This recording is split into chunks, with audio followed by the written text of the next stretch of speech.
पाला सुगन उड़ी जाई है गिरे दिनवा के ऊ न होई है। पाला सुगन उड़ी जाई है गिरे दिनवा के ऊ न होई है। एक बेटा का बेटा न कहना, एक बेटा का बेटा न कहना।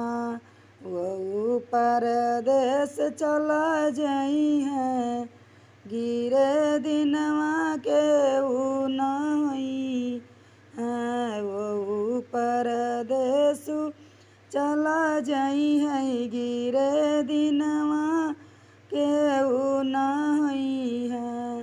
पाला सुगन उड़ी जाई है गिरे दिनवा के ऊ न होई है।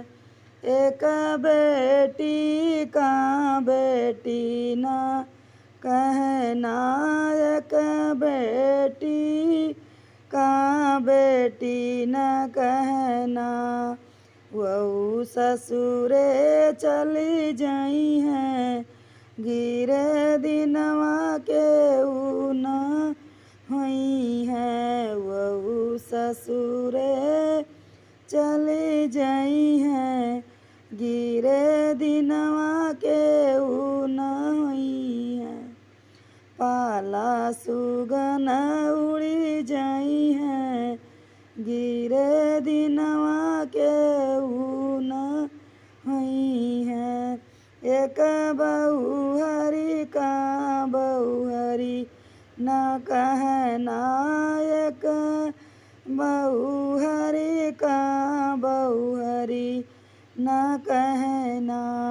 वहू नई हरे चली जाई है गिरे दिनवा के ऊ न होई है।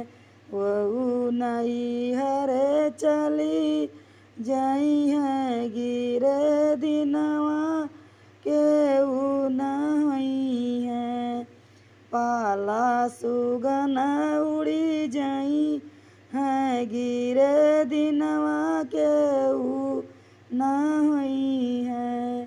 पाला सुगन उड़ी जाई है गिरे दिनवा के ऊ न